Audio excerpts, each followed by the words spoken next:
sa isang nayon sa Belarus kung saan ang lamig ay bumabagsak sa 30 degrees Celsius at ang hangin ay humahampas ng malupit.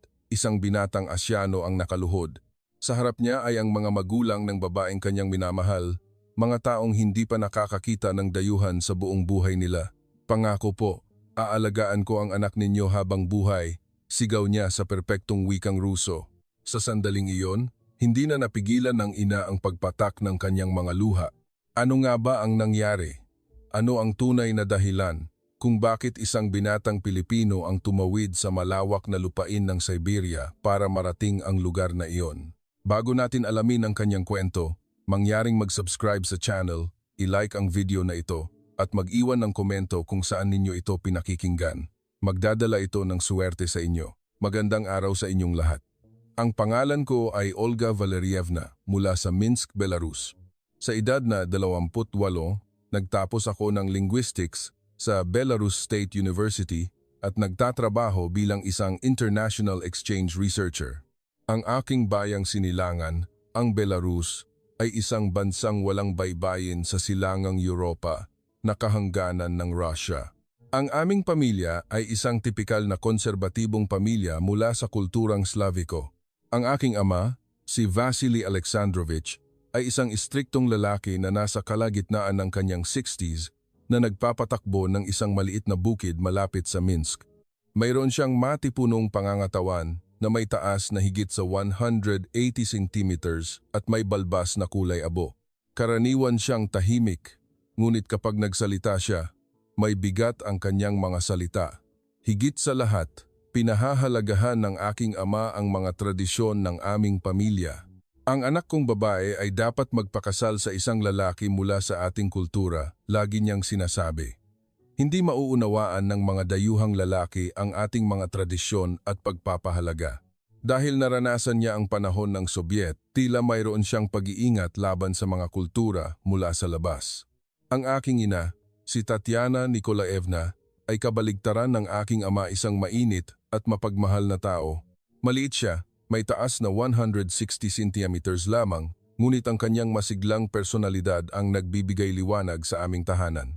Gigising siya tuwing 6:00 ng umaga para maghanda ng masarap na almusal, at sa gabi, mahilig siyang makinig sa mga kwento ko tungkol sa aking araw habang naggagansilyo. Bagamat konserbatibo rin ang kanyang pag-iisip, mas bukas siya kaysa sa aking ama. "Olga, maganda ang mag-aral sa ibang bansa. Ngunit ang pag-aasawa ay dapat sa kalahi natin," madalas niyang sabihin. "Mas magkakaintindihan kayo sa salita at sa puso kung galing kayo sa iisang kultura. Iyon ang paraan para maging masaya habang buhay." Ang aming bahay ay matatagpuan sa isang maliit na nayon, 1 oras na biyahe mula sa Minsk. Ito ay isang 2 palapag na bahay na gawa sa kahoy, na may magandang hardin ng mga bulaklak sa harap na inaalagaan ng aking ina, at isang gulayan at maliit na taniman ng prutas sa likod na pag-aari ng aking ama. Tuwing tag-araw, hitik sa bunga ang mga puno ng cherry at mansanas, at tuwing taglamig, nababalutan ng puting nyebe ang buong bahay, na parang isang eksena sa fairy tale. Dahil lumaki ako sa ganitong kapaligiran, halos wala akong alam tungkol sa kulturang Asyano. Para sa akin, ang Pilipinas ay isang bansa lamang na sikat sa magagandang dalampasigan at palakaibigang mga tao. Nakarinig ako ng mga kwento tungkol sa kanilang kasikatan sa mga beauty pageant at boxing, ngunit inisip ko na ito ay isang panandaliang uso lamang sa mga kabataan. Bilang isang mag-aaral ng linguistics sa universidad, naging interesado ako sa iba't ibang wika at partikular na nakakuha ng aking atensyon ang kakaibang istruktura ng gramatika at sistema ng paggalang sa wikang Filipino. Ito ay may pagkakaiba sa mga wikang Europeo. Ang pag-aaral ko ng wikang Filipino ay nagsimula sa purong akademikong pagkamausisa noong taglamig ng 2019, mas malamig kaysa karaniwan ang Minsk. Mula Disyembre, ang temperatura ay patuloy na bumabagsak sa ibaba 25 degrees Celsius at ang nyebe ay abot baywang. Araw-araw, gigising ako ng 7:00 ng umaga at sisimula ng aking araw sa isang tasa ng mainit na tsay na inihanda ng aking ina. Isang tradisyonal na tsaa na mahal ng mga Belarusian. Ito ay isang matapang na black tea na pinakuluan sa isang tradisyonal na takure na tinatawag na samovar na may halong jam o pulot. Ang mga umaga ng taglamig sa aming nayon ay tahimik at payapa. Kapag sumisikat ang araw sa pagitan ng mga puno ng birch na nababalutan ng puting nyebe, ang buong mundo ay kumikinang na parang binudburan ng alikabok ng diamante. Ang biyahe papuntang unibersidad ay tumatagal ng 1.5 oras sa bus, at ang oras na iyon, habang pinagmamasdan ang tanawin sa labas ng bintana, ay ang pinakapayapang bahagi ng aking araw. Ang aking gawain sa opisina ng Departamento ng Linguistics ay regular. Sa umaga, nagsasalin ako ng mga tekstong Filipino sa Ruso at sa hapon, nag-aaral ako ng mga teorya sa linguistika.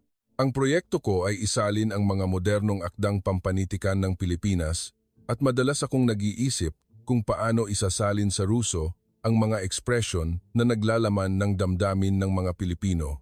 Karamihan sa aking mga kasamahan ay nag-aaral ng Aleman o Ingles.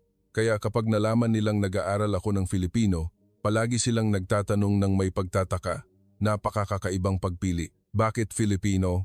Sumasagot ako, nakakaintriga ang mga katangiang linguistiko ng wikang Filipino. At humahanga ako sa kakaibang pagsasama ng tradisyon at modernidad ng Pilipinas, kaya gusto kong personal na maranasan ang kultura nito. Sa tanghalian, kumakain kami ng mga kasamahan ko sa cafeteria ng paaralan. Karaniwan kaming kumakain ng mga tradisyonal na sabaw tulad ng borscht o solyanka na may kasamang itim na tinapay.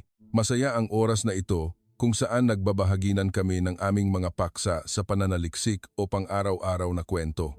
Minsan, kapag ipinapaliwanag ko ang mga bagong ekspresyon o pagkakaiba sa kultura na natutunan ko mula sa Pilipinas, namamangha ang aking mga kaibigan. Sa hapon, karaniwan kong binabasa ang mga aklat sa gramatika ng Filipino o nagsasalin ng mga sanaysay tungkol sa kulturang Pilipino. Ang sistema ng paggalang sa Pilipinas, tulad ng paggamit ng po at opo, ay talagang komplikado. Ang paraan ng pagsasalita ay ganap na nagbabago depende sa edad, katayuan sa lipunan, at antas ng pagiging malapit. Bagamat mayroon ding mga formal na salita sa Ruso, hindi ito kasing detalyado ng sa Filipino. Pagsapit ng alas, asing ng gabi, sumasakay na ako ng bus pa uwi. Sa taglamig, nagsisimulang dumilim bandang alas 4 pa lang, kaya pagdating ko sa bahay, gabi na. Nagpapalipas ako ng oras sa pagguhit sa namuong hamog sa bintana ng bus o sa pagsusulat ng mga salitang Filipino. Ang mga munting kagalakan na iyon ang nagpadagdag sa aking pananabik sa paghihintay na makapag-aral sa Pilipinas. Pagdating sa bahay, laging naghihintay ang aking ina na may nakahandang hapunan. Olga, kumusta ang araw mo? Maayos ba ang iyong pananaliksik? Tanong niya, na laging interesado sa aking mga ginagawa. Ang hapunan ay isang mahalagang oras para sa aming pamilya upang tapusin ang araw. Pag-uwi ng aking ama mula sa bukid, bagamat pagod, nakikinig siya sa aking mga kwento sa hapagkainan. May bago ka bang nalaman tungkol sa Pilipinas? Anong klaseng mga tao daw ang mga Pilipino? Tanong niya. Sa kabila ng kanyang pagiging tahimik, malaki ang interes niya sa aking ginagawa.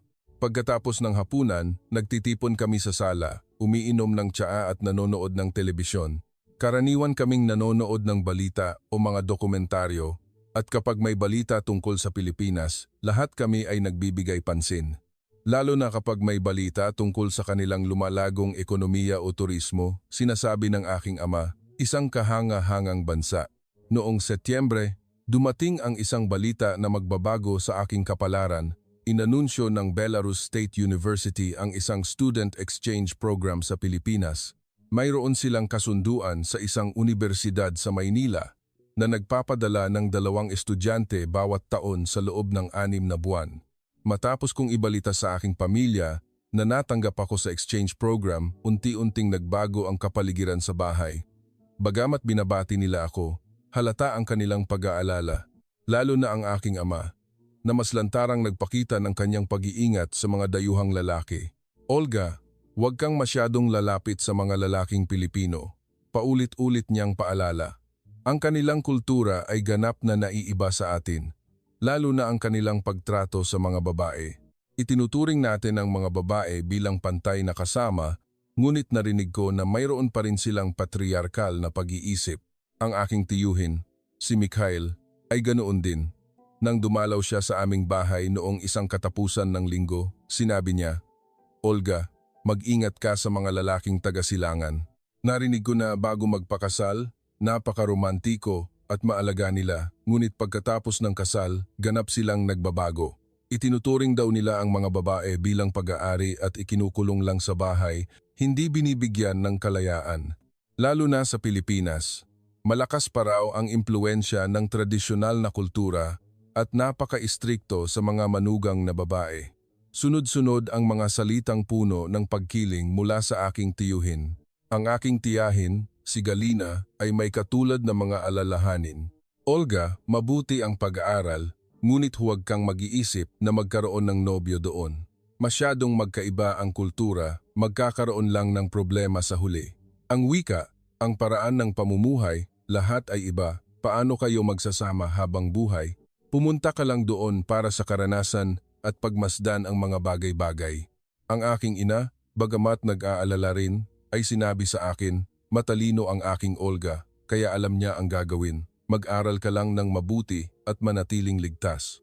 Ngunit sa tuwing nakikita niya akong nag-iimpake, hindi niya maitago ang kanyang pag-aalala. Ang reaksyon ng mga taga-nayon ay magkakahalo rin. Sinabi ng pinuno ng nayon, kahanga-hanga na si Olga ay pupunta sa Pilipinas para mag-aral. Ipinagmamalaki ka ng ating nayon. Ngunit huwag kang magtatagal doon. Baka maimpluwensyahan ka ng dayuhang kultura at makalimutan ang ating mga tradisyon. Ang mga matatandang babae sa nayon ay mas prangka. "Olga, mabuti ang pag-aaral, ngunit siguraduhin mong magpakasal sa isang lalaki mula sa ating bansa. Hindi mapagkakatiwalaan ang mga dayuhang lalaki, lalo na ang mga taga-silangan. Iba ang itsura at kultura nila sa atin. Sino ang nakakaalam kung ano ang magiging itsura ng mga anak ninyo?" Ang mga salitang ito, na puno ng pagkiling, ay nagpabigat sa aking puso. Siyempre, sa simula, ang plano ko ay mag-aral lamang ng wika at kultura, ngunit dahil sa patuloy na mga babala, nagsimula akong makaramdam ng hindi kinakailangang presyon. Nagsimula akong magtanong sa sarili ko, may iwasan ko ba talaga ang anumang gulo at makapag-focus lang sa pag-aaral? Lalo akong nag-aalala sa aking sarili. Likas akong mausisa at madaling makipagkaibigan. Kung makakahanap ako ng pag-ibig sa Pilipinas, kakayanin ko bang ituloy ang relasyon sa kabila ng pagtutol ng aking pamilya? O dapat ba akong sumunod sa sinasabi ng aking pamilya, mag-aral at umuwi na lang? Isang buwan bago ang aking pag-alis, nakipag-usap ako sa aking propesor sa universidad. Pinayuhan niya ako, "Olga, matuto ka ng maraming bagay sa Pilipinas. Ngunit huwag kang masyadong magpapadala sa emosyon. Ang pinakamahalaga ay mag-focus sa iyong pag-aaral, lalo na sa mga relasyon. Maging maingat ka. Maaaring magkaroon ng hindi pagkakaunawaan dahil sa pagkakaiba ng kultura." Ang aking matalik na kaibigan, si Natasha, ay mas tapat. "Olga, sa totoo lang, nag-aalala rin ako. Masyado kang mabait at madaling magtiwala sa mga tao.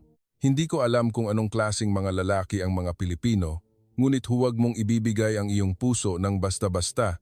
Pagkatapos ng 6 na buwan, uuwi ka rin, at kung magiging komplikado ang iyong damdamin, ikaw lang ang mahihirapan." Dahil sa mga alalahaning ito, habang papalapit ang araw ng aking pag-alis, mas nangingibabaw ang kaba kaysa sa pananabik. Sa gabi, kapag mag-isa ako, naiisip ko, magiging maayos ba talaga ako? Paano kung mangyari ang mga kinatatakutan ng aking pamilya? Isang gabi, pumasok ang aking ina sa aking silid at seryosong nagsalita. "Olga, may isang pakiusap ang nanay. Pagdating mo sa Pilipinas, kahit sino pa ang makilala mo, laging mag-isip ng mabuti. Lalo na sa usapin ng mga lalaki, mag-ingat ka. Kung iba ang kultura, iba rin ang paraan ng pag-iisip." At hinawakan niya ng mahigpit ang aking kamay. "At anuman ang mangyari, huwag mong kalimutan ang iyong pamilya. Kahit gaano kakalayo, ito ang iyong tunay na tahanan at kami ang iyong tunay na pamilya. Tandaan mo na pagkatapos ng 6 na buwan, kailangan mong umuwi." Naramdaman ko ang malamig na panginginig ng kamay ng aking ina. Noong Marso 2, 2020, Lunes, dumating ang araw ng aking pag-alis papuntang Pilipinas. Buhay na buhay pa rin sa aking alaala ang sandali ng pamamaalam sa aking pamilya sa Minsk International Airport. Sinubukan ng aking ina na pigilan ang kanyang mga luha, ngunit sa huli, humagulgol siya sa aking yakap. Anak ko, mag-ingat ka. Ano man ang mangyari, huwag mong kalimutan ang iyong pamilya, sabi niya habang tinatapik ang aking likod. Pagkatapos ng mahabang 15 oras na paglipad, ang unang impression ko sa Ninoy Aquino International Airport ay talagang malakas. Ang laki pa lang ng paliparan ay nakakagulat na. Hindi ito maikukumpara sa paliparan ng Minsk, mas malaki at mas moderno. Lahat ay maayos, malinis at malinaw ang mga karatula. Namangha ako sa kabaitan ng mga kawani ng paliparan at sa maayos na sistema. Dating ko sa Language Institute ng Universidad sa Maynila ay hapon na. Isang orientation para sa mga international student ang nagaganap at naroon ang iba't ibang estudyante mula sa buong mundo. Ang nakakuha ng aking pansin ay ang magalang na pag-uugali ng mga estudyanteng Pilipino. Yumuyuko sila ng may paggalang kapag bumabati sa isa't isa at mas magalang sa mga nakatatanda. Naisip ko, talagang pinahahalagahan ng mga taong ito ang paggalang. Nang hapong iyon, nagsimula ang isang makasaysayang pagkikita. Sa isang welcome reception para sa mga international student, mayroong mga volunteer na interpreter para sa bawat bansa at lumapit sa akin ang isang lalaking estudyante na nagngangalang Miguel ang nakatalaga para sa Ruso. Si Miguel ay may taas na mga 175 cm, malinis ang itsura at nakasuot ng itim na salamin. Ang unang impresyon ko sa kanya ay isang disenteng at masipag na tao. Ang kanyang pananalita ay mahinahon at maingat. Higit sa lahat, ang kanyang mga mata ay tila malinaw at tapat. Lumapit siya sa akin at bumati. Magandang hapon. Galing ka pala sa Belarus. Napakalayo ng iyong binyahe. Nagsalita siya sa matatas na wikang Ruso. Nagulat ako. Hindi lamang tumpak ang kanyang pagbigkas, kundi natural din ang kanyang tono.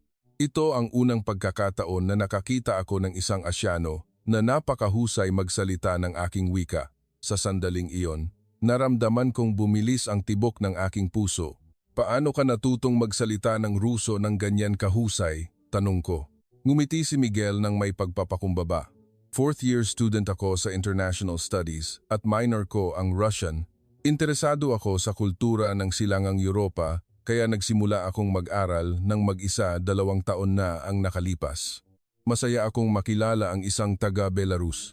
Sa kanyang seryoso at masipag na kilos, naramdaman ko ang isang bagay na kakaiba sa kanya kumpara sa ibang mga estudyanteng Pilipino. Ang kanyang paraan ng pagsasalita ay magalang at kapag nagtatanong, halata ang kanyang tunay na interes. Ano ang kultura ng Belarus? Ano ang pagkakaiba nito sa Russia? Nakikinig siya ng mabuti sa aking mga sinasabi. Sumagot ako. Ang Belarus ay katulad ng Russia, ngunit mas mahinahon. Tahimik ang mga tao at mahilig sa kalikasan. Marami kaming mga gubat at lawa, kaya't ang aming kultura ay malapit sa kalikasan. Talagang interesado si Miguel. Kung gayon, mayroon ba kayong tradisyonal na musika o sayaw sa Belarus? Nang gabing iyon, pabalik sa aking dormitoryo, hindi maalis sa isip ko si Miguel. Bakit kaya siya nagsisikap na mag-aral ng Ruso? Simpleng akademikong interes lang ba? At higit sa lahat, ang kanyang seryosong tingin at magalang na kilos ay nag-iwan ng malalim na impresyon. Kinabukasan, nagsimula ang mga klase sa wikang Filipino at nag-alok si Miguel, kung okay lang sa iyo, gusto mo bang magkaroon tayo ng language exchange? Tuturuan kita ng Filipino at tuturuan mo ako ng mas tumpak na Ruso. Hindi ako nag-atubili. Magandang ideya. Sa totoo lang, bukod sa aking pagkamausisa kay Miguel, ito ay isang magandang pagkakataon upang matuto ng Filipino mula sa isang katutubong nagsasalita. Ang language exchange na iyon ang ganap na magpapabago sa aking buhay, isang bagay na hindi ko inakala noon. Sa simula, ito ay purong para sa pag-aaral.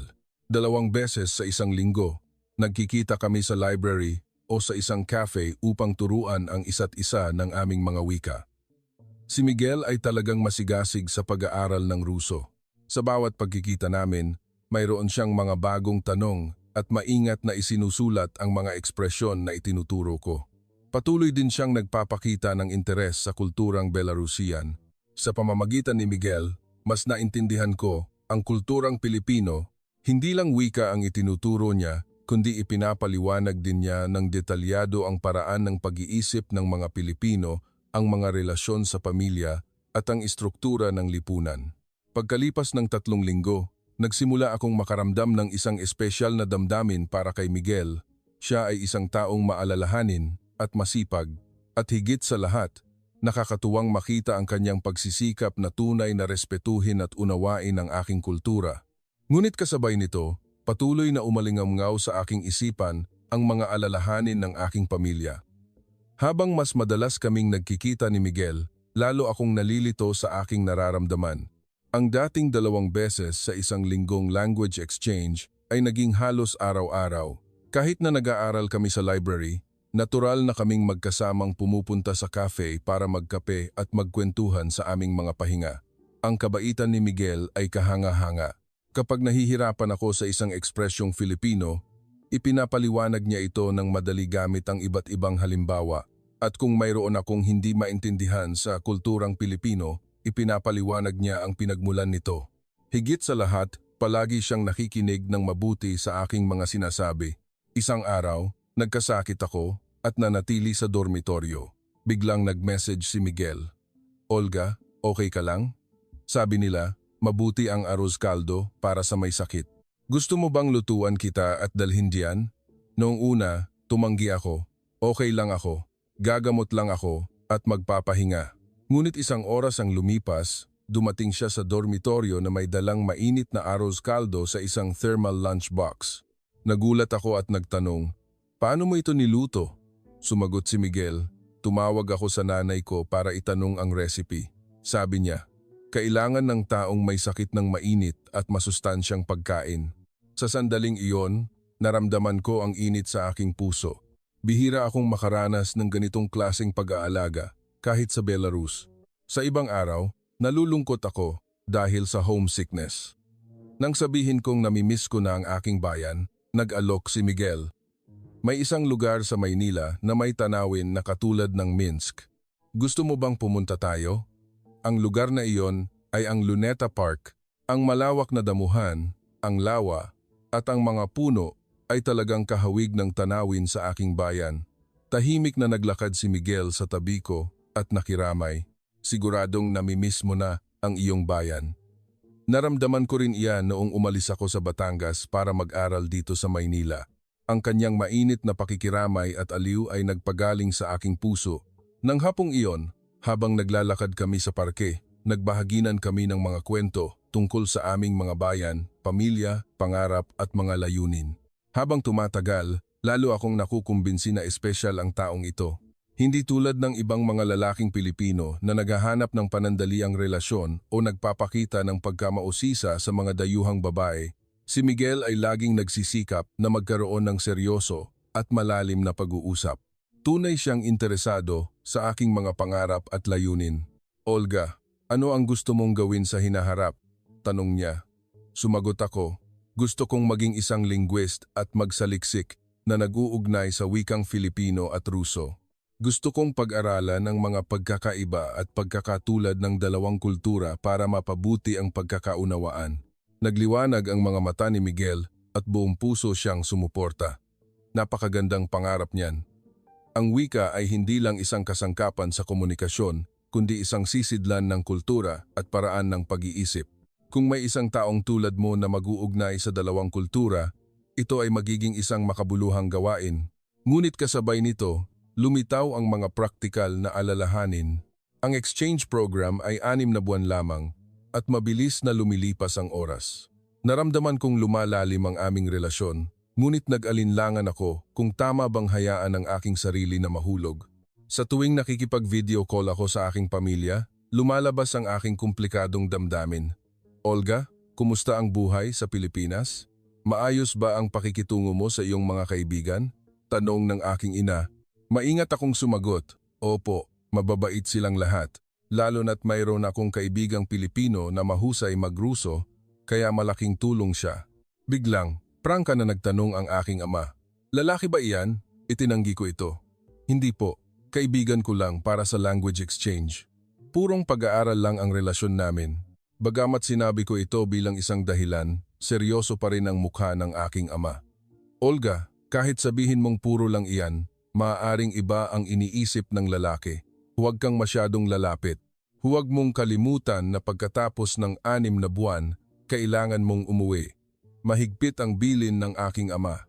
Ang reaksyon ng aking mga kasamang Belarusian exchange student ay magkakahalo rin. Si Natasha, na kasama ko sa programa, ay nagpahayag ng kanyang pag-aalala. Olga, hindi ba't masyado ka nang madalas na nakikipagkita sa lalaking Pilipinong iyon? Dapat kang mag-ingat. Tinanong ko siya, bakit? Nag-aalalang sumagot si Natasha. Sabi nila, sa simula lang magaling ang mga lalaking Asyano, lalo na sa mga dayuhang babae. Sa huli, mag-aasawa pa rin sila ng kalahi nila at ang mga dayuhan ay para lang sa katuwaan. Ang mga nag-aalalang salita ng aking kaibigan ay lalong nagpagulo sa aking isipan. Sa isang banda, nagpapasalamat ako sa kanilang pag-aalala. Ngunit sa kabilang banda, naisip ko, may karapatan ba silang husgahan ang aking nararamdaman? Ngunit ang oras na kasama ko si Miguel ay napakasaya. Kapag kasama ko siya, nawawala ang lahat ng aking alalahanin at pakiramdam ko ay natural at komportable. Dinala niya ako sa iba't ibang lugar sa Maynila para ipakilala ang kultura. Nang pumunta kami sa Intramuros, nagsuot kami ng barot saya at kumuha ng mga litrato. Taos-pusong pinuri ako ni Miguel. Olga, kapag suot mo ang barot saya, para kang tunay na Pilipina. Napakaganda mo. Namula ang aking mukha at yumuko ako. Tumawa si Miguel. Ang cute mo kahit nahihiya ka. Ang pinaka hindi ko malilimutan ay ang araw na pumunta kami sa isang parke sa Tagaytay kung saan namumukadkad ang mga bulaklak ng cherry blossom. Habang naglalakad kami sa ilalim ng mga kulay rosas na bulaklak, maingat na nagsalita si Miguel. Olga, may aaminin ako sa iyo. Sa simula, ang layunin ko talaga ay language exchange lang, pero ngayon, ang oras na kasama kita ang pinakamasayang bahagi ng aking araw. Bumilis ang tibok ng aking puso. Masaya rin ako kapag kasama kita, Miguel. Pero pagkatapos ng 6 na buwan, kailangan kong bumalik sa Belarus, maingat kong sinabi. Mula noon, naging kakaiba ang aming relasyon. Kinumpirma namin ang aming nararamdaman para sa isa't isa, ngunit dahil sa kawalan ng katiyakan sa hinaharap, hindi namin lubusang mabuksan ang aming mga puso. Habang lumilipas ang oras, lalong naging komplikado ang sitwasyon. Habang lumalalim ang relasyon namin ni Miguel, lumalakas din ang mga alalahanin at pag-aalala mula sa mga nakapaligid sa akin. Lalo na ang reaksyon ng aking mga kapwa Belarusian exchange students na unti-unting naging negatibo. Isang araw, kinausap ako ni Natasha ng masinsinan. Olga, sa totoo lang, tingin ko ay tinatahak mo ang isang mapanganib na landas. Halos araw-araw kayong nagkikita ng Pilipinong iyon. Hindi na ito simpleng pagkakaibigan. Ipinagtanggol ko ang aking sarili. Ano ang sinasabi mo? Nagpapalitan lang kami ng wika at natututo ng kultura. Ngunit umiling si Natasha. Olga, tingnan mo ang sarili mo. Sa tuwing nababanggit ang lalaking iyon, nagliliwanag ang iyong mga mata. Halatang nahulog ka na. Sumali si Karina, nag-aalala rin ako. Alam mo ba ang katangian ng mga lalaking Asyano? Sa simula, napakaromantiko at maalaga nila. Ngunit taktika lang iyon para makuha ka. Kapag nakuha na nila ang loob mo, biglang magbabago ang kanilang ugali. Ang mas malaking problema ay ang aming mga video call sa pamilya. Isang araw, nagtanong ang aking ina, Olga, bakit parang kakaiba ang itsura mo ngayon? May problema ba? Natigilan ako. Nararamdaman na pala sa video call ang pagbabago sa aking ekspresyon. Wala po, ma. Medyo mahirap lang ang pag-aaral. Sinubukan kong ibahin ang usapan, ngunit tila hindi ko naloko ang aking ina dahil hindi ko na kayang itago, maingat kong inamin. May nakilala po akong isang kaibigang Pilipino. Lalaki po at napakabuting tao. Tinutulungan niya ako sa pag-aaral at ipinapakilala ang kulturang Pilipino. Sa sandaling iyon, nakita ko ang aking ama na lumalapit sa screen. May ibinulong ang aking ina sa kanya na may seryosong ekspresyon. Biglang nagbago ang mukha ng aking ama. Olga, itigil mo na ang pakikipagkita sa lalaking iyan. Nagulat ako sa malakas na boses ng aking ama. Karaniwan siyang mahinahon at bihira ko siyang makitang magalit ng ganito. Itay, bakit po? Hindi niyo pa naman naririnig ang lahat. Hindi ko na kailangang marinig. Binalaan na kita mula pa sa simula, huwag kang lalapit sa mga dayuhang lalaki, lalo na sa mga Asyano. Pero si Miguel po ay isang mabuting tao. Malalaman niyo po kapag nakilala niyo siya. Miguel? Alam mo na pala pati ang pangalan niya? Huminga ng malalim ang aking ama. Olga, hindi mo alam kung gaano kapanganib ang sitwasyong kinaroroonan mo. Ang video call na iyon ay nagtapos na may samaan ng loob. Nagbigay ng ultimatum ang aking ama. Sa loob ng 2 linggo, tapusin mo na ang relasyon sa lalaking iyan at mag-focus ka sa pag-aaral. Kung hindi, pauuwiin kita agad. Nagrebelde ako. Itay, hindi niyo alam ang nararamdaman ko. Bakit kayo ganyan kadesidido? Ilang araw ang lumipas. Lalo pang naging komplikado ang sitwasyon. Nakatanggap ako ng tawag mula sa aking profesor sa universidad sa Belarus. Olga, tumawag ang iyong mga magulang. Sinabi nila na hindi ka makapag-focus sa pag-aaral dahil sa problema sa lalaki. Totoo ba iyon? Lubha akong nagulat na umabot na sa aking profesor ang balita. Hindi po totoo iyon, profesor. Masipag po akong mag-aral at mataas ang aking mga marka. Maaaring mataas nga ang iyong mga marka. Ngunit Olga, huwag mong kalimutan ang layunin ng exchange program. Pumunta ka diyan para sa akademikong karanasan, hindi para sa personal na relasyon.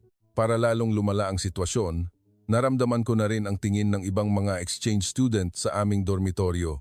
Si Hannah, na mula sa Germany, ay banayad na nagpahayag ng kanyang pag-aalala. Olga, parang masyado ka nang madalas na nakikipagkita sa Pilipinong iyon, okay ka lang ba? Si Marie, na mula sa France, ay may katulad na sinabi, dahil lahat ay nagpapahayag ng kanilang negatibong opinyon sa ngalan ng pag-aalala, unti-unti akong nanghina at nalito. Mali ba talaga ang landas na tinatahak ko? Kung lahat ay tutol, tama bang isipin na ako lang ang tama? Sa gitna ng sitwasyong ito, hindi na naging komportable ang aming pagkikita ni Miguel. Alam din ni Miguel ang aking sitwasyon, kaya't naging maingat siya. Dati, natural lang na hawakan niya ang aking kamay o ilagay ang kanyang kamay sa aking balikat. Ngunit ngayon, maging ang mga ganoong kilos ay iniiwasan na niya. Isang araw, diretsahan ko siyang tinanong, Miguel, maging tapat ka. Nahihirapan ka na ba dahil sa ating relasyon? Nag-alinlangan si Miguel bago sumagot ng tapat. Kroma, kung sasabihin kong hindi, nagsisinungaling ako. Ngunit hindi iyon dahil sa iyo, kundi dahil sa sitwasyon.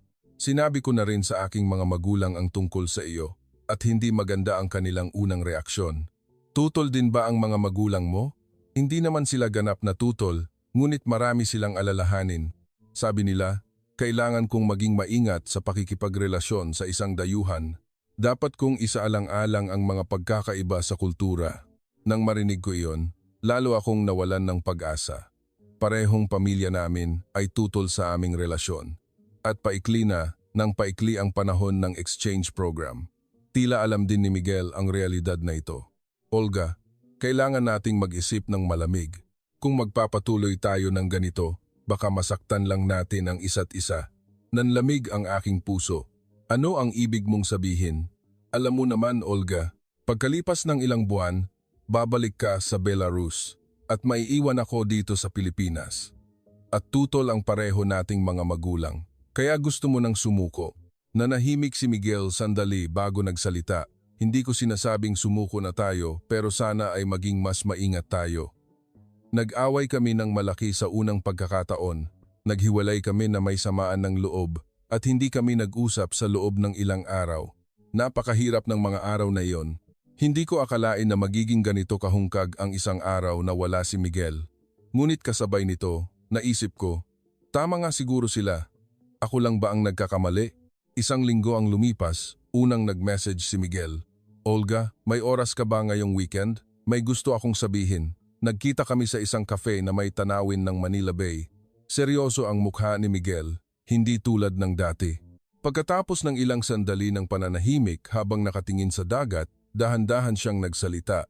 Olga, sa nakaraang linggo, marami akong naisip tungkol sa ating relasyon at kung ano ang dapat nating gawin. Kumabog ang aking dibdib. May masama akong kutob sa kanyang ekspresyon. Mahal na mahal kita, Olga. Iyon ay isang katotohanang hindi magbabago. Ngunit kung iisipin natin ng praktikal, napakaraming hadlang sa ating daraanan. Anong mga hadlang? Una, ang distansya.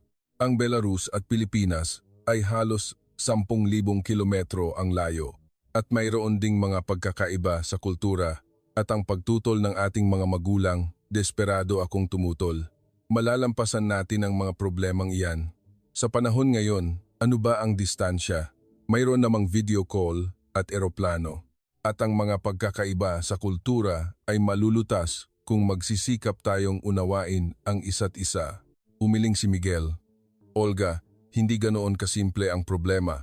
Noong una, inisip ko rin na kung may pag-ibig, malalampasan ang lahat. Ngunit hindi ganoon ang realidad. Kung gayon, lahat ng sinabi mo sa akin ay kasinungalingan? Sinabi mong mahal mo ako, na masaya ka kapag kasama ako. Lahat ng iyon ay totoo at hindi iyon nagbago. Ngunit hindi lahat ng problema ay nareresolba ng katotohanan. Nang marinig ko ang mga partikular na dahilan ni Miguel, lalo akong nawalan ng pag-asa. Inisa-isa niya ang mga praktikal na problemang hindi ko naisip. Olga, kung magpapakasal tayo, saan tayo titira? Kung sa Pilipinas, mapapalayo ka sa iyong pamilya. Kung sa Belarus, ako naman ang mapapalayo sa aking pamilya. At anong wika ang gagamitin natin sa pagpapalaki ng ating mga anak? Maaari naman nating pagdesisyunan iyan sa hinaharap. Olga, hindi ganoon kasimple ang problema. Nag-research ako at ang divorce rate ng mga international marriage ay 2 beses na mas mataas kaysa sa mga karaniwang kasal. Ang dahilan daw ay ang mga pagkakaiba sa kultura at wika. Lalo akong nabigla na nag-research pa si Miguel. At higit sa lahat, matindi ang pagtutol ng ating mga magulang. Hindi pa man nila ako nakikilala, tutol na ang mga magulang mo at ganoon din ang sa akin. Paano natin maipagpapatuloy ang relasyon sa ganitong sitwasyon? Sinubukan kong umapela sa huling pagkakataon. Miguel, subukan man lang natin. Kung personal mong makikilala ang aking mga magulang at maipakita ang iyong intensyon, baka magbago ang kanilang isip. Mapait na ngumiti si Miguel. Olga, isipin mo ng praktikal. Kahit na pumunta ako sa Belarus para kumbinsihin ang iyong mga magulang, paano ko makukuha ang kanilang tiwala kung hindi kami magkaintindihan at hindi ko alam ang kanilang kultura? Marunong ka namang magruso. Pang basic conversation lang. Hindi sapat para maiparating ang aking tunay na intensyon sa iyong mga magulang. Ang pag-uusap na iyon ay nagtapos ng walang conclusion. Sinabi ni Miguel na bigyan pa namin ng panahon para mag-isip, ngunit sa kanyang mukha, tila mayroon na siyang desisyon. Mula sa sumunod na linggo, kapansin-pansing nabawasan ang aming pagkikita. Dati, halos araw-araw kaming nagkikita, ngunit ngayon, 1 o 2 beses na lang sa isang linggo para sa language exchange. At kahit sa mga pagkikitang iyon, hindi na komportable at natural tulad ng dati. Tila sinasadya ni Miguel na dumistansya. Dati, ilang oras kaming nag-uusap sa cafe, ngunit ngayon, pagkatapos ng 1 oras na pag-aaral, sasabihin niya, tama na siguro ito para sa ngayon at aalis na. Ang mas masakit ay ang pagbabago sa ugali ni Miguel. Hindi na siya nagpapakita ng interes sa aking pang-araw-araw na buhay at iniiwasan na niya ang mga personal na pag-uusap. Isang araw, hindi ko na natiis at nagtanong ako, Miguel, hindi na ba tayo maaaring bumalik sa dati? Nagpakita ng pagkailang si Miguel at sumagot, Olga, kung masyado tayong magiging malapit, mas mahihirap kapag kailangan na nating maghiwalay. Kaya sinasabi mo na maghanda na tayong maghiwalay mula ngayon? 1 buwan pa ang lumipas. At lalong lumala ang sitwasyon. Ang aming language exchange ay nabawasan na sa 1 beses bawat 2 linggo at kapag nagkikita kami, pakiramdam ko ay formal na lang ang aming relasyon. Halos hindi na kami nag-uusap ng personal. Ang aking mga kaibigan ay sinasabi, ngayon ka lang natauhan. Sinabi na namin sa iyo mula pa sa simula, ganyan talaga ang mga lalaking Asyano, ngunit hindi ito nakatulong. Sa halip, lalo lang lumaki ang aking pagsisisi sa sarili na, ako nga pala ang nagkamali.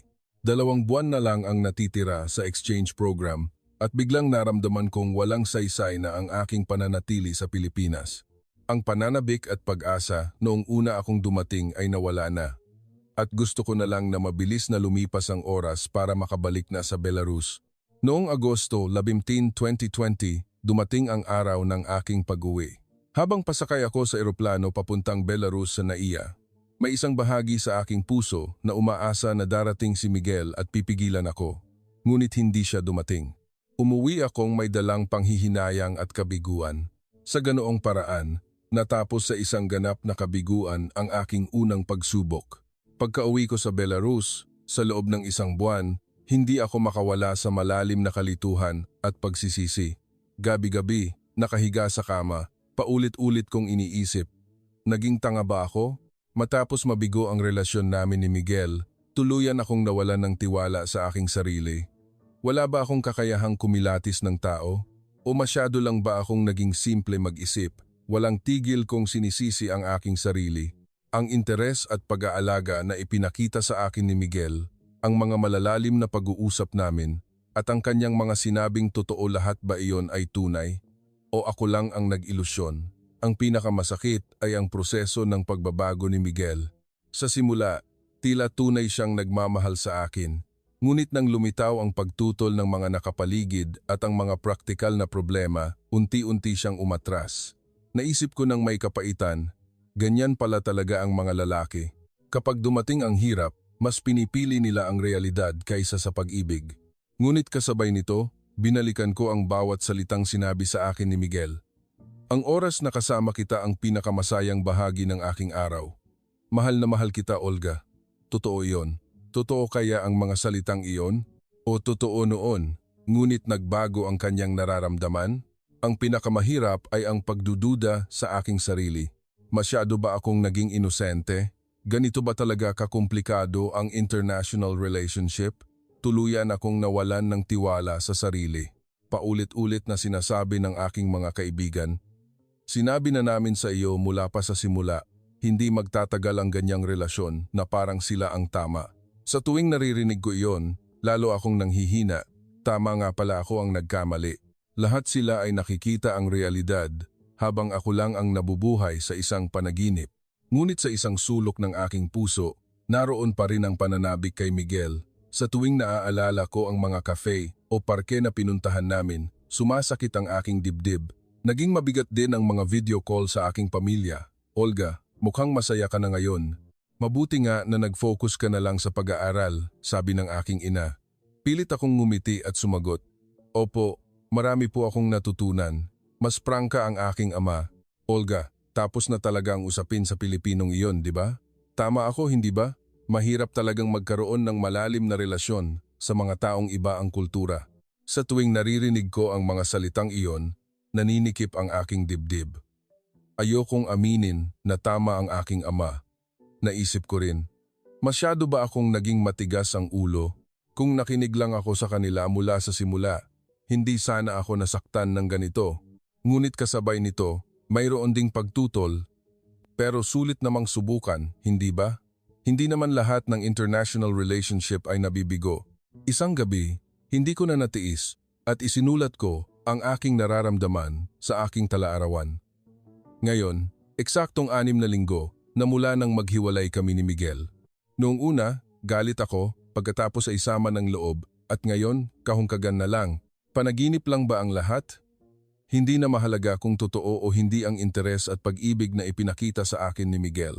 Ang mahalaga ay ang katotohanan na hindi maaaring magpatuloy ang aming relasyon. Lahat ay tutol at lahat ay nagsabing imposible. At sa huli, sila ang tama. Ako lang ang naniwala na posible. Habang nagsusulat, magulo pa rin ang aking isipan. Sa isang banda, gusto kong sumuko na, ngunit sa kabilang banda, mayroon pa ring panghihinayang. Tama bang tapusin na lang ng ganito? Hindi ba pwedeng subukan pa? Ngunit sa sitwasyong sarado na ang isip ni Miguel, wala akong magagawa kung ako lang ang magsisikap. Lumipas ang mga araw. Bumalik ako sa trabaho sa universidad at nagpatuloy sa pag-aaral ng Filipino. Ngunit lahat ay parang obligasyon na lang. Ang pananabik at pag-asa noong una akong pumunta sa Pilipinas ay tuluyan nang nawala. Umaasa pa rin ako na baka magbago ang isip ni Miguel, na baka tumawag siya ulit ngunit hindi iyon nangyari. Minsan, Naisip kong lakasan ang aking loob at mag-message sa kanya. Hello Miguel, kumusta ka na? Isang simpleng pangungumusta. Ngunit hindi ko ito nagawa.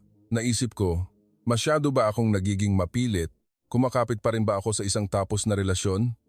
Pinayuhan din ako ng aking mga kaibigan. Olga, kailangan mo na talagang kalimutan. Kung patuloy kang kakapit sa nakaraan, baka makaligtaan mo ang mga bagong pagkakataon. Isang buwan pa ang lumipas at sinubukan kong unti-unting bumalik sa aking normal na buhay, mabuting karanasan pa rin ito. Natuto ako ng Filipino at lumawak ang aking pananaw, sinubukan kong aliwin ang aking sarili at ibaon ang panghihinayang. Ngunit sa kaibuturan ng aking puso, mayroon pa ring maliit na apoy ng pag-asa. Hindi pa natin alam ang katapusan. Baka may himalang mangyari, isang hindi makatotohanang pag-asa, ngunit hindi ko kayang tuluyang sumuko. Habang nabubuhay ako sa Belarus na may ganitong magulong damdamin, hindi ko kailanman inakala na may isang hindi inaasahang pangyayari na magaganap. Nang ako ay sumuko na tinanggap ang lahat, naghahanda na pala ang tadhana ng isang nakakagulat na pagbabago. At hindi ko inaasahan na ang pagbabagong iyon ay darating noong Setyembre 20, Sabado ng umaga. Setyembre 20, Sabado ng umaga. Tulad ng dati, late na akong gumising, ngunit bigla kong narinig ang nagmamadaling boses ng aking ina. Olga, Olga, lumabas ka dali, may bisita ka. Dahil sa kakaibang kaba sa boses ng aking ina, dali-dali akong bumangon. Nakapajama pa, tumakbo ako papuntang sala. At doon, isang hindi kapani-paniwalang tanawin ang tumambad sa akin. Sa harap ng aming pintuan, isang lalaking Asyano ang nakatayo na may dalang malaking maleta. Nawalan ako ng pakiramdam sa realidad. Panaginip ba ito? Naghahalusinasyon ba ako? Ngunit nang itaas niya ang kanyang ulo at tumingin sa akin, pakiramdam ko ay tumigil ang tibok ng aking puso. Si Miguel iyon. Nang makita ko si Miguel, na lumipad ng libu-libong milya para tumayo sa harap ng aming bahay, na blanko ang aking isipan. Si Miguel, na may pagod na mukha mula sa biyahe, ay magalang na bumati sa medyo hirap na wikang Ruso. Magandang araw po. Ako po si Miguel. Pumunta po ako mula sa Pilipinas para makita si Olga. Ang aking ina at ama ay tulalang nakatingin sa estrangherong binatang Asyano. Biglang tumigas ang mukha ng aking ama. At ang aking ina ay hindi malaman ang gagawin, palipat-lipat ang tingin sa amin ni Miguel. Sino ang taong ito? Bakit siya nandito? Tanong ng aking ama. Mabilis akong sumingit. Itay, siya po ang kaibigan kong nakilala sa Pilipinas. Ngunit naging awkward ang salitang kaibigan. Hindi ko alam kung paano ipapaliwanag ang aming komplikadong relasyon. Yumuko ng malalim si Miguel. Paumanhin po. Nagulat ko po kayo sa biglaan kong pagdating. Nais ko po sanang magkaroon ng seryosong relasyon kay Olga. Pumunta po ako dito para formal na humingi ng inyong basbas. Sa sandaling marinig iyon, nanlamig ang buong sala. Lalong tumigas ang mukha ng aking ama at sinabi ng aking ina, Olga, ano ang ibig sabihin nito? Ako rin ay tulala. Si Miguel, pumunta sa Belarus para humingi ng basbas sa aking mga magulang? Hindi ko kailanman inakala na mangyayari ito. Sumigaw ang aking ama. Anong pinagsasabi mo? Gusto mong kunin ang anak ko? Sinubukan ng aking ina na ayusin ang sitwasyon. Mahal, pumasok muna tayo at mag-usap. Sa ganoong paraan, nakapasok si Miguel sa aming bahay. Habang nakaupo si Miguel sa aming sala, pakiramdam ko ay hindi ito totoo. Isang buwan lang ang nakalipas, akala ko tapos na ang lahat. Ngunit bigla siyang lumitaw sa harap ko. Maingat na nagsimulang magsalita si Miguel. Una sa lahat, paumanhin po sa biglaan kong pagdating. Ngunit nais ko pong personal na iparating sa inyo ang aking nararamdaman para kay Olga. Malamig na sumagot ang aking ama. Binata, hindi ko alam kung ano ang iniisip mo sa pagpunta dito, ngunit wala kaming balak na ipadala ang aming anak sa ibang bansa. Ginoo, hindi ko po layunin na dalhin si Olga sa Pilipinas. Nais ko lang pong sabihin na saan man kami manirahan, pangako kong aalagaan at poprotektahan si Olga habang buhay. Sa mga salitang iyon, medyo naging interesado ang aking ina. Kung gayon, ano ang relasyon ninyo ng aming Olga? Tumingin sa akin si Miguel at tapat na sumagot. Mahal ko po, si Olga. Sa simula, ito ay isang pagkikita para sa language exchange, ngunit habang tumatagal, nagkaroon ako ng tunay na damdamin. Lalong nagalit ang aking ama. Ibig sabihin, niloko mo ang anak ko? Ngunit ang nakakagulat ay kung gaano kahanda si Miguel. Bago pumunta sa Belarus, ilang buwan siyang masigasig na nag-aral ng Ruso at nagsaliksik ng malalim tungkol sa kultura at tradisyon ng Belarus. Alam ko po kung gaano kaganda ang Belarus at natutunan ko rin po kung gaano kahalaga ang pamilya sa mga taga-Belarus. Ang unang hapunan ay talagang awkward.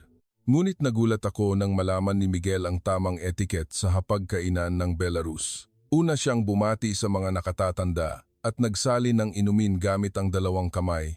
Nang matikman niya ang draniki na gawa ng aking ina, sinabi niya, "Napakasarap po. Napakagaling ninyong magluto, ginang." Taos-puso ang kanyang papuri. Nakita iyon ng aking ina at pabulong na sinabi, "Napakagalang ng batang ito." Ngunit nanatiling malamig ang ekspresyon ng aking ama. Nang gabing iyon, natulog si Miguel sa aming guest room. Kinabukasan, nagsimula ang seryosong pagsisikap ni Miguel na makuha ang kanilang tiwala. Gumising siya ng alas 5 ng umaga para linisin ang bakuran. Pinigilan siya ng aking ina, "Hindi mo na kailangang gawin iyan." Ngunit sinabi ni Miguel, "Gusto ko pong makatulong kahit kaunti habang narito ako." Patuloy siyang tumulong sa mga gawaing bahay. Nang pumunta ang aking ama sa bukid, sumama siya at tumulong sa pag-aayos ng mga kagamitan. Bagamat medyo hirap sa simula, mabilis siyang natuto. "Hindi ko akalain na marunong ng ganito ang isang tagalungsod," sabi ng aking ama. Ngunit mapagkumbabang sumagot si Miguel, "Sa Pilipinas po, tinutulungan ko rin ang aking mga magulang sa bukid." Nakakagulat na ang mga magulang ni Miguel ay talagang nagpapatakbo ng isang maliit na bukid sa Batangas, kaya't hindi siya banyaga sa pagsasaka. Nakita iyon ng aking ama at unti-unting lumambot ang kanyang ekspresyon.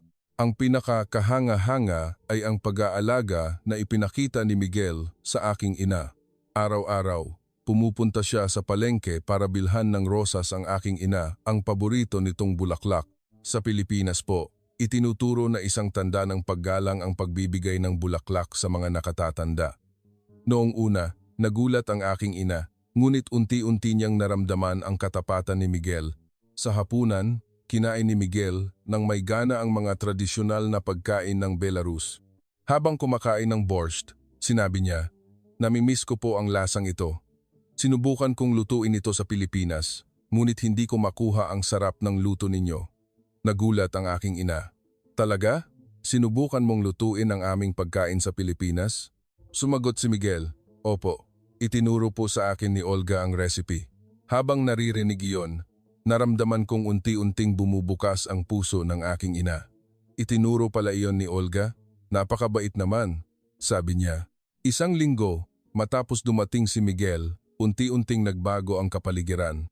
Ang kanyang kasipagan at katapatan ay unti-unting nakakakuha sa puso ng aking pamilya. Lalo na ang aking ama, na dating puno ng pag-iingat, ay lumambot ang ugali matapos makita ang kasipagan ni Miguel. Ang lalong nagpahanga sa aking ama ay ang kaalaman ni Miguel sa pagsasaka. Isang araw, tinanong niya si Miguel, "Talaga bang may karanasan ka sa pagsasaka?" Detalyadong ipinaliwanag ni Miguel, "Ang aking ama po ay may bukid sa Batangas sa loob ng 10 taon. Mula pagkabata, tumutulong na ako tuwing bakasyon, lalo na sa pagtatanim ng kape, bawang at sibuyas. Kahit noong nasa kolehiyo na ako, umuuwi pa rin ako para tumulong kapag abala sila." Naging interesado ang aking ama. "Kung gayon, alam mo kung gaano kahirap ang pagsasaka?" Sumagot si Miguel, "Opo, mahirap po, ngunit mayroon din itong malaking kasiyahan. Higit sa lahat, marami po akong natutunan sa pagtingin sa aking ama na nagpapawis para sa aming pamilya." Habang nag-uusap sila, tila nagkakaroon ng kakaibang ugnayan sa pagitan nila. Hindi lang sa pagkuha ng loob ng aking pamilya tumigil si Miguel, mayroon siyang sistematiko at pangmatagalang plano. Isang gabi, nang magkakasama ang buong pamilya, ipinaliwanag ni Miguel ang kanyang plano. "Ginoo, ginang, seryoso po akong nag-iisip tungkol sa hinaharap ni Olga. Kung papayagan po ninyo, nais ko pong ibahagi ang aking plano." "Sige, pakinggan natin," sabi ng aking ama. Dahan-dahang nagpaliwanag si Miguel. Una, wala po akong intensyon na basta na lang dalhin si Olga sa Pilipinas. Kung gusto ni Olga, handa po akong manirahan dito sa Belarus. Ikalawa, pagkatapos naming ikasal, babalik po kami dito kahit 2 beses sa isang taon para bisitahin kayo. Ikatlo, tuturuan po namin ang aming mga anak ng Filipino, Ruso at Belarusian para hindi nila makalimutan ang kanilang mga pinagmulan. Nagulat ang aking ina. Talagang gagawin mo iyan? Matatag na sumagot si Miguel.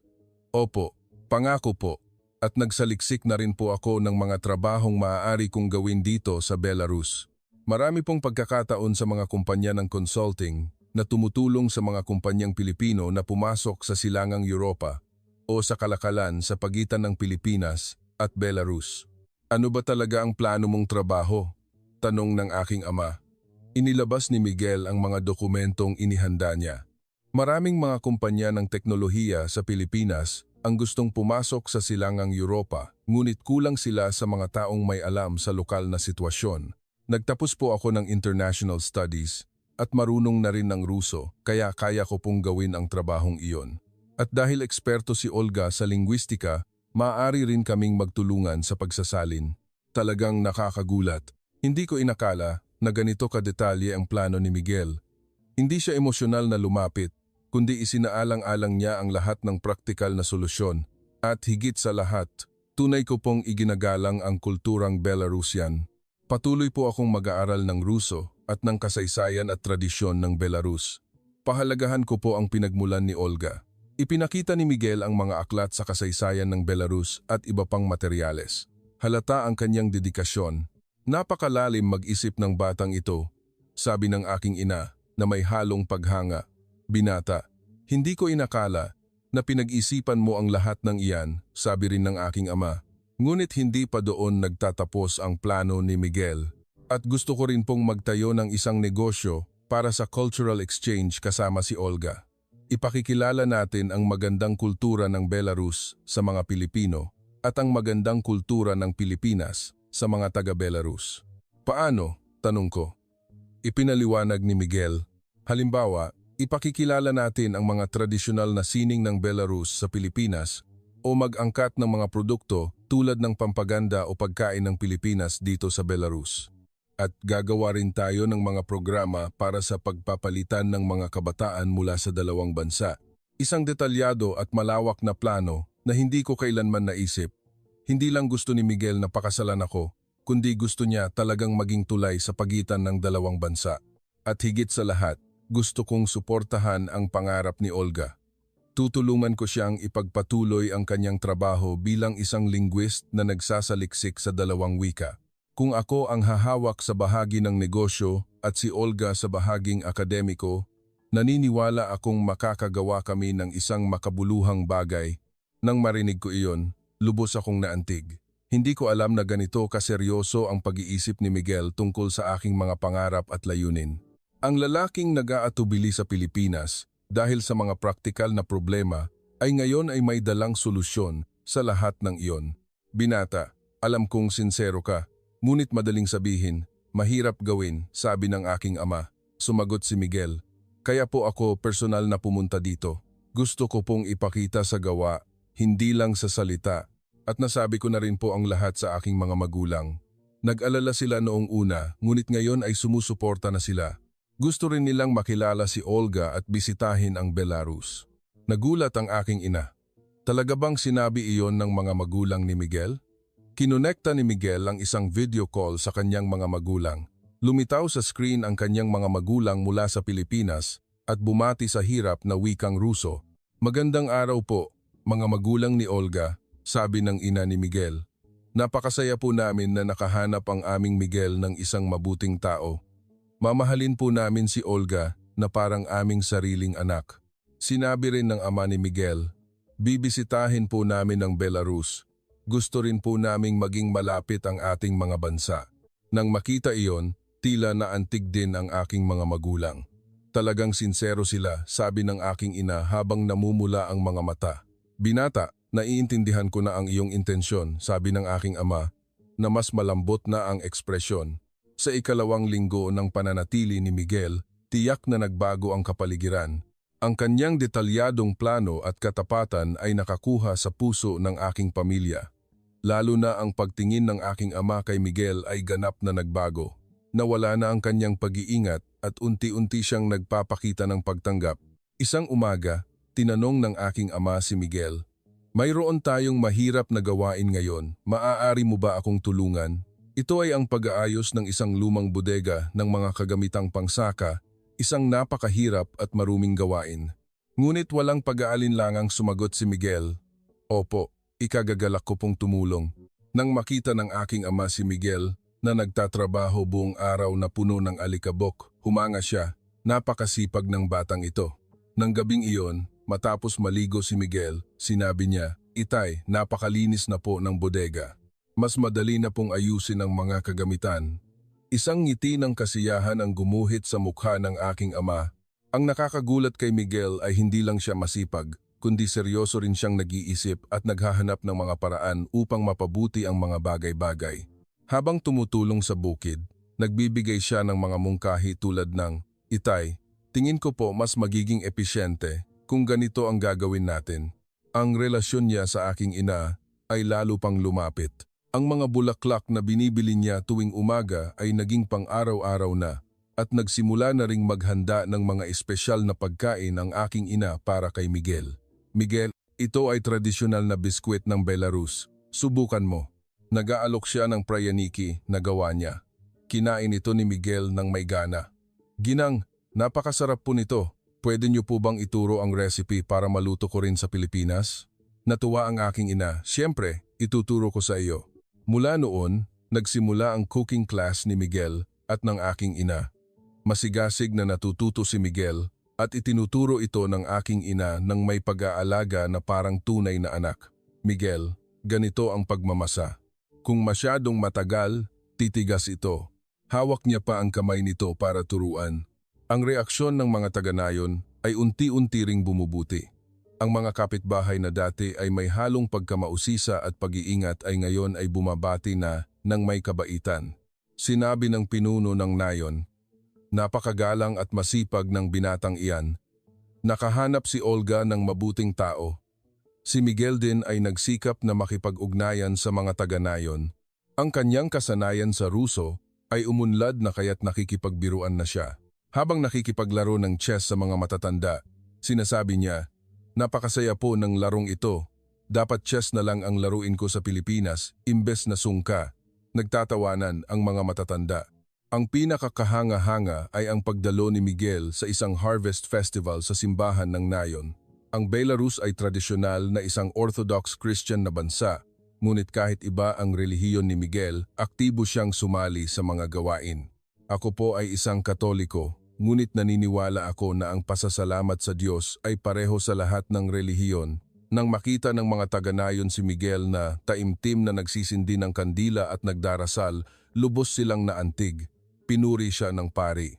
"Ngayon lang ako nakakita ng isang binatang tulad niya. Mayroon siyang tunay na pananampalataya na higit pa sa relihiyon." Ngunit hindi lahat ay naging madali. Pagkalipas ng 2 linggo, nagsimulang lumabas ang ibang opinyon mula sa ilang taga-nayon. Isang dayuhang lalaki ang kukuha sa ating anak na babae. Sino ang mananagot kung magkaproblema sa hinaharap? Ang pinaka-konserbatibo sa nayon, si Ginoong Mikhail, ay nagpahayag ng kanyang pag-aalala. Kahit gaano pa siya kabait, kung iba ang kultura, magkakaroon pa rin ng mga hindi pagkakaunawaan. Baka maghirap lang si Olga. Nang marinig iyon ng aking ama, tapat niyang kinausap si Miguel. "Miguel, alam ko nang mabuti kang tao. Ngunit mayroon pa ring mga nag-aalala. Sigurado ka ba na mapapasaya mo ang aming Olga habang buhay?" Seryosong sumagot si Miguel, "Ginoo, tiwala po akong mapapasaya ko si Olga. Ngunit hindi ko po ito magagawa ng mag-isa. Kailangan po naming magtulungan. At higit sa lahat, kailangan po ng pag-unawa at tulong mula sa parehong pamilya." "Paano mo iyon gagawin?" tanong ng aking ama. Sumagot si Miguel, "Una, habang buhay po akong mag-aaral ng Belarusian at Ruso para makipag-usap sa pamilya at kultura ni Olga. Ikalawa, tuturuan namin ang aming mga anak ng kasaysayan at kultura ng parehong bansa. Ikatlo, magtatrabaho po ako ng mabuti para magkaroon kami ng matatag na buhay. Ano ang iyong plano sa pinansyal? Tanong ng aking ama. Ipinakita ni Miguel ang isang business plan. Plano ko pong magtayo ng isang trade consulting firm sa pagitan ng Pilipinas at Belarus. Tutulungan ko ang mga kumpanyang Pilipino na pumasok sa silangang Europa. Nakipag-usap na po ako sa ilang kumpanya sa Pilipinas. Talagang nakakagulat. Hindi lang emosyon ang dala ni Miguel, kundi isang konkretong plano para sa aming kinabukasan.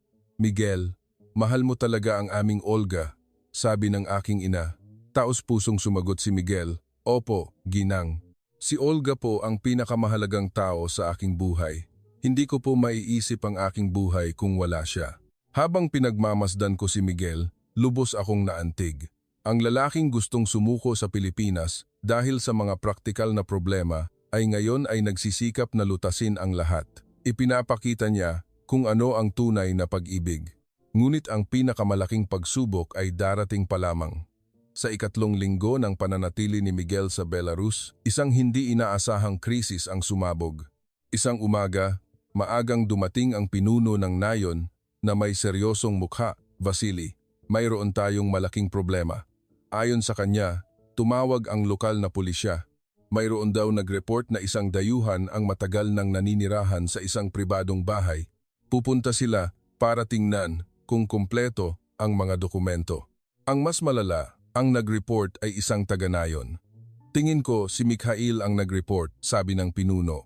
Kahapon, pumunta siya sa munisipyo at nagreklamo na may isang dayuhan na nanliligaw sa ating mga anak na babae at tinanong kung legal ba iyon. Biglang tumigas ang mukha ng aking ama. Anong dapat nating gawin? Huminga ng malalim ang pinuno. Legal naman ang pagpasok ni Miguel dahil may tourist visa siya. Ngunit maaaring maging issue ang pananatili niya sa iisang bahay sa loob ng 3 linggo. Dapat sana ay sa hotel siya tumuloy. Namutla ang mukha ni Miguel. Paumanhin po. Hindi ko po na-verify ng maayos ang mga legal na aspeto. Sinabi ng pinuno, maaari naman siyang lumipat sa hotel ngayon, ngunit ang problema ay ang opinyon ng nayon. May ilan na negatibo ang tingin. Para lalong lumala ang sitwasyon, isang mas malaking problema ang sumabog ng hapong iyon. 4 sa mga pinakamaimpluwensyang matatanda sa nayon ang dumalaw sa aming bahay. Seryoso ang kanilang mga mukha. Sinabi ng isa sa kanila, si Lolo Nikolai, Vasily, hindi sana kami pupunta, ngunit kailangan. Maraming nag-aalala sa nayon. Ano po ang kanilang ikinababahala? Tanong ng aking ama. Sumagot ang isa pa, dahil sa balitang isang dayuhan, ang kukuha sa ating anak na babae, lalo na ang mga batang ina. Natatakot sila na baka ang kanilang mga anak na babae ay mag-asawa rin ng dayuhan. At may mas nakakagulat pang balita. May mga kumakalat na tsismis na ang mga lalaking Asyano ay parang alipin kung tratuhin ang mga babae na sa Pilipinas, pinipilit ang mga babae na maging masunurin. Sinubukan ni Miguel na magpaliwanag, hindi po iyan totoo. Ang Pilipinas ay isang bansa na lubos na nagpapahalaga sa karapatan ng kababaihan, ngunit hindi nakikinig ang mga matatanda. Mahigpit na sinabi ni Lolo Nikolai, Binata, alam naming mabuti kang tao, ngunit mas mahalaga ang kapayapaan ng nayon. Kung magpapatuloy ito, mahahati ang ating komunidad. Ano po ang dapat kong gawin? Tanong ng aking ama. Malamig ang sagot ng mga matatanda. Mas mabuting umuwi na ang binata sa kanyang bansa. At si Olga, kalimutan na niya ang problemang ito at magpakasal sa isang lalaki mula sa ating nayon. Nang marinig ko iyon, nagalit ako. Lolo, sobra na po iyan. Ano po ba ang ginawang masama ni Miguel? Ngunit hinawakan ako ng aking ina, Olga, manahimik ka. Ang mas malala ay ang reaksyon ng aking ama. Kahit na mahal niya si Miguel, tila wala siyang magawa sa harap ng pressure mula sa mga matatanda. Miguel, pasensya na. Kung ako ang masusunod, gusto kitang maging manugang, ngunit kung ang buong nayon ang tutol, wala akong magagawa. Desperadong nagtanong si Miguel, Ginoo, mayroon po ba akong ginawang masama? Hindi po ba ako pwedeng magsikap pa? Umiling ang aking ama. Wala kang ginawang masama. Ngunit ganyan ang realidad. Nang gabing iyon, lalo pang lumala ang sitwasyon. Nagpadala ng opisyal na sulat ng protesta ang samahan ng mga kabataan sa nayon Sinasabi nito na ang matagal na pananatili ng isang dayuhan ay sumisira sa tradisyon at kadalisayan ng nayon. Humihingi sila ng agarang aksyon. May ilang kabataan pa na nagprotesta sa harap ng aming bahay. Ang mga babae ng Belarus para sa mga lalaki ng Belarus. Umuwi na ang dayuhan. Sigaw nila. Bagamat iilan lang sila, nakakagulat pa rin. Pinanood ni Miguel ang lahat ng iyon nang may malalim na kabiguan. Olga, pasensya na. Hindi ko inakala na magdudulot ako ng ganitong paghihirap sa iyo at sa iyong pamilya. Inaliw ko siya. Hindi mo kasalanan, Miguel. Masyado lang silang puno ng pagkiling. Ngunit malalim ang sugat sa puso ni Miguel. Ang mas masakit ay ang pagbabago sa aking ina. Ang ina na trinato si Miguel na parang tunay na anak ay ngayon ay puno na ng pag-aalala. Olga, alam kong mabuting bata si Miguel. Ngunit kung ang buong nayon ang tutol, ano ang magagawa natin? Ang pinakatiyak na dagok ay ang tawag mula sa istasyon ng pulis. Ulat ng matagal na pananatili ng dayuhan. Darating ang opisyal bukas ng alas 2 ng hapon. Ihanda ang mga dokumento. Nang gabing iyon, nagsimulang mag-impake si Miguel. Olga, aalis na ako bukas. Hindi ko na kayang magdulot pa ng problema sa iyong pamilya. Umiiyak akong sumagot. Huwag kang susuko ngayon. Ngunit buo na ang desisyon ni Miguel. Napakasaya ko sa nakaraang 3 linggo. Nalaman ko kung gaano kabait ang iyong pamilya at kung gaano kaganda ang Belarus. Ngunit hindi ko hahayaang magdusa ang lahat dahil sa akin. Naghihirap din ang aking ama. Miguel, pasensya na talaga. Kung ako lang, sumagot si Miguel. Hindi po, Ginoo. Lubos ko pong nauunawaan. Kung sa aking bayan man nangyari ito, ganoon din po siguro ang magiging reaksyon ko. Sa sandaling iyon, nawalan ako ng pag-asa. Ganito na lang ba ito magtatapos? Ang katapatan ni Miguel, ang aming pag-ibig, lahat ay guguho sa harap ng pagkiling ng mga tao. Ngunit hindi ko alam noon na may inihahanda pa si Miguel na huling baraha.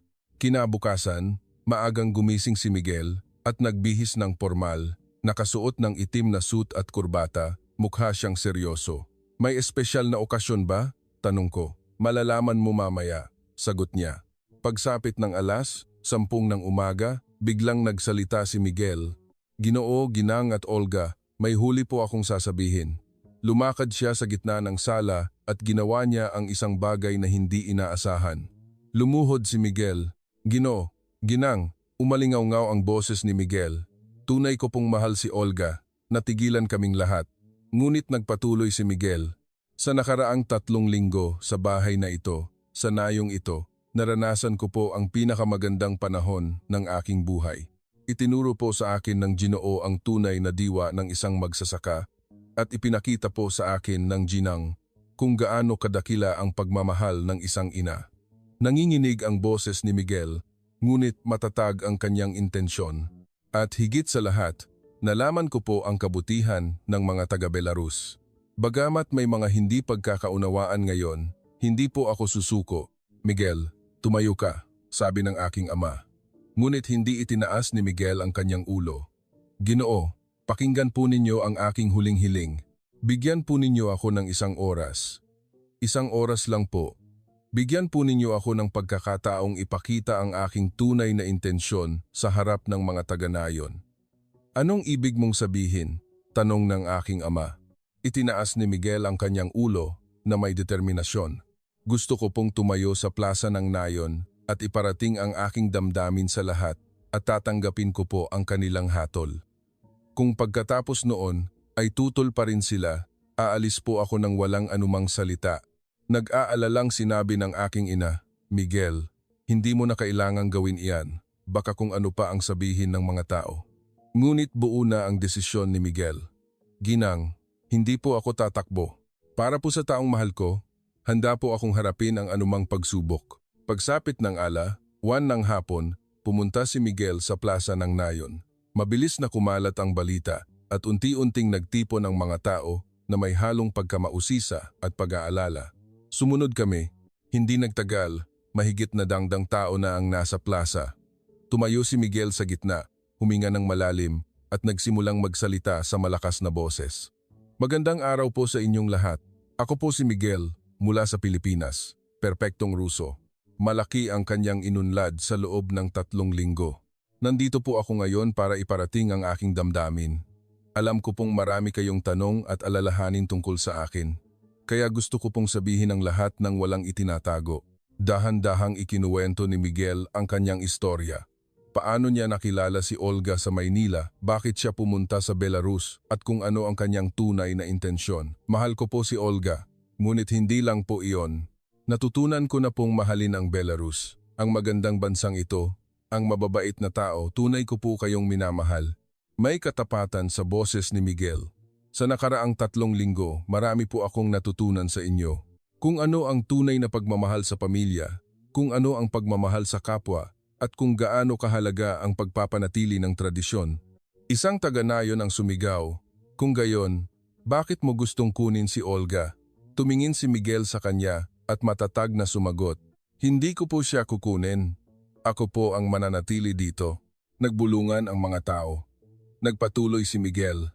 Gusto ko pong manirahan sa Belarus at mag-ambag sa pag-unlad ng bansang ito. Gusto ko pong maging tulay sa pagitan ng Pilipinas at Belarus. Kritikal na sinabi ni Ginoong Mikhail. Madaling sabihin iyan. Paano namin malalaman kung totoo? Inilabas ni Miguel ang isang folder ng mga dokumento. Nag-apply na po ako ng residence permit sa gobyerno ng Belarus. At may plano na rin po akong magtayo ng isang Philippine-Belarus Trade Company sa Minsk. Nang magulat ang mga tao, ipinaliwanag ni Miguel, sa pamamagitan po ng kumpanyang ito, i-export natin ang magagandang produktong agrikultural ng Belarus sa Pilipinas at dadalhin ang teknolohiya ng Pilipinas dito. Sa gayon, magkakaroon ng mga bagong trabaho sa ating nayon. Naging interesado ang pinuno ng nayon. Anong klaseng mga trabaho? Sumagot si Miguel. Kakailanganin po natin ng mga pasilidad para sa pagproseso ng mga produktong agrikultural, packaging center at bodega. At higit sa lahat, mga tao para gawin ang mga ito. Ang mga kabataan sa nayon ay hindi nakakailanganing umalis para maghanap ng magandang trabaho. Nang marinig iyon, unti-unting nagbago ang ekspresyon ng mga tao, lalo na ang mga magulang ng mga kabataan. Nag-aalala sila dahil sa kanilang mga anak na umaalis papuntang lungsod para magtrabaho. Sa huli, sinabi ni Miguel, nangangako po ako sa inyo. Kung tatanggapin ninyo ako bilang bahagi ng nayong ito, habang buhay po akong maninirahan dito kasama ninyo at maglilingkod para sa kaunlaran ng ating komunidad. At kasama si Olga, palalakihin po namin ang aming mga anak bilang tunay na mga Belarusian.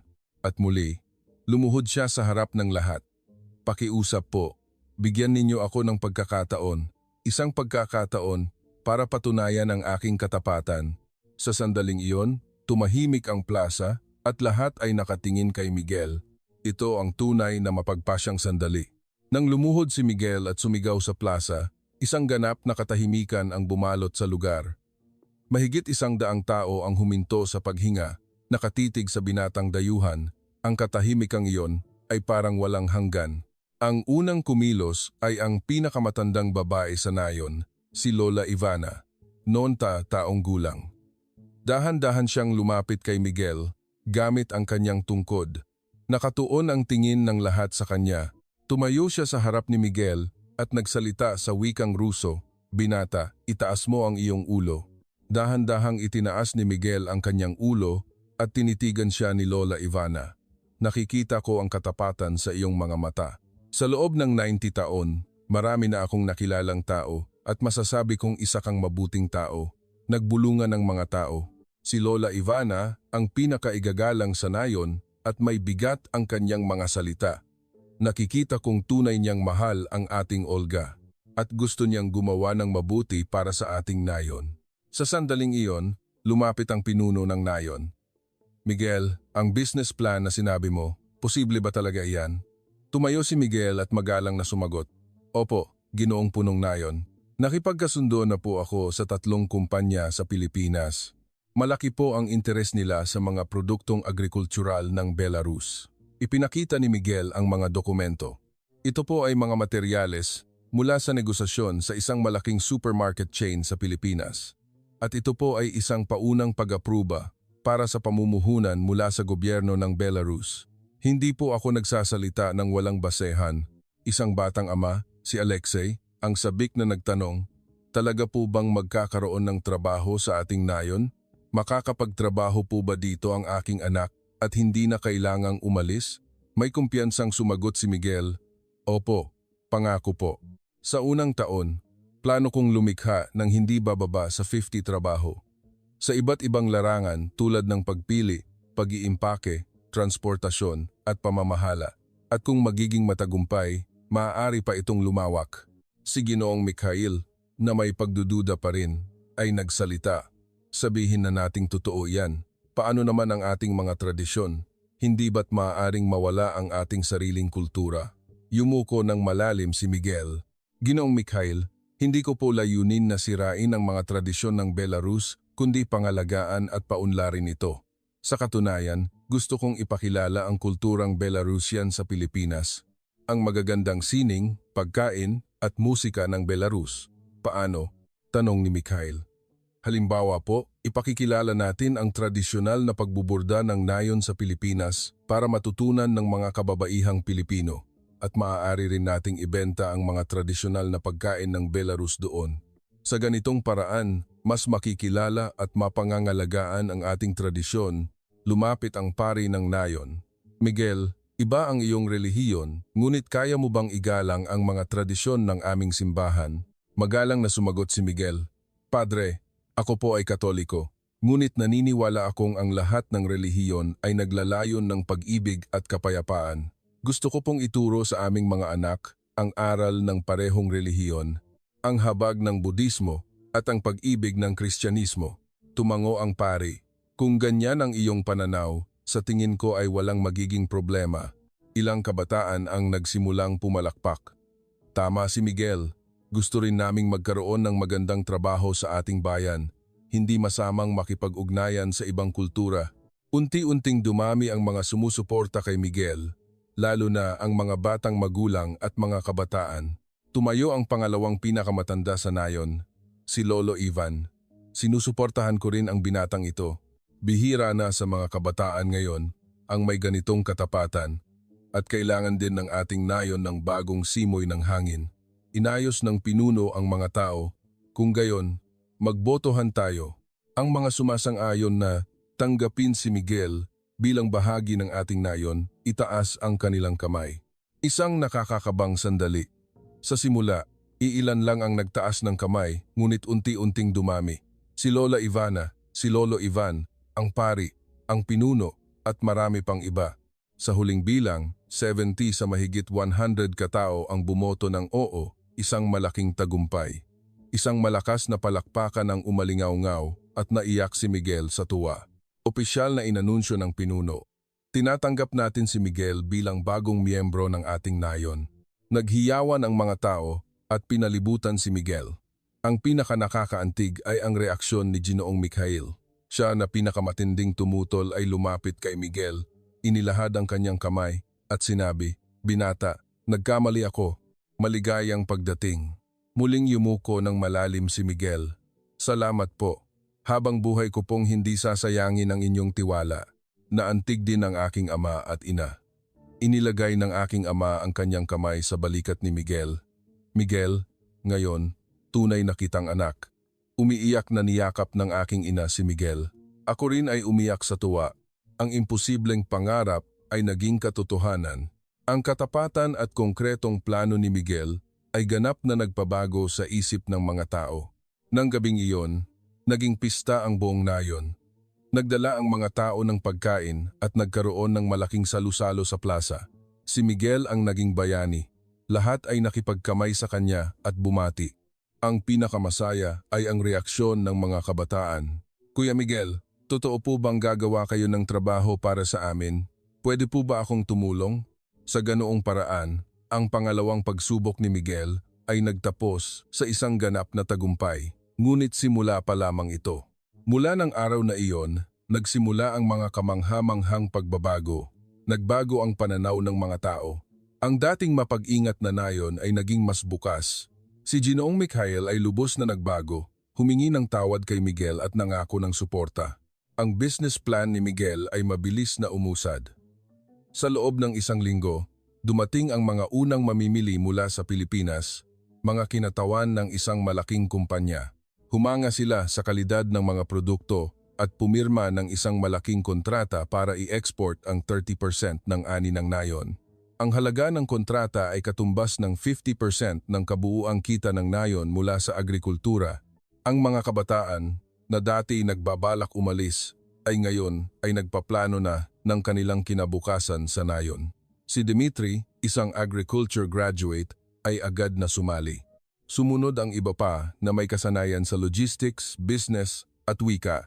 Maging ang mga kababaihan ay naging aktibo. Ang mga bihasa sa pagbuburda ay nag-organisa para ibenta ang kanilang mga gawa sa Pilipinas, kung saan sinabi ni Miguel na mataas ang halaga ng mga handcrafted na produkto. Ang impluensya ni Miguel ay umabot kahit sa mga bata. Nagboluntaryo siyang magturo ng Filipino at kulturang Pilipino sa lokal na paaralan. Ang balita tungkol sa pagbabago sa aming nayon ay kumalat at maging ang mga kalapit na nayon ay naging interesado. Isang lokal na pahayagan ang nagsulat ng artikulo tungkol sa himala na nilikha ng isang Pilipino sa isang nayon sa Belarus. Nakatanggap kami ng tawag mula sa Philippine Embassy sa Belarus na nangako ng opisyal na suporta. Ang aking mga magulang ay lubos na nagbago. Miguel, ikaw ang naging biyaya ng aming nayon. Nahihiya ako na nagkamali ako ng paghusga sa iyo, sabi ng aking ama. Dahil kay Miguel, naging masigla ang ating nayon. Maraming salamat, sabi naman ng aking ina.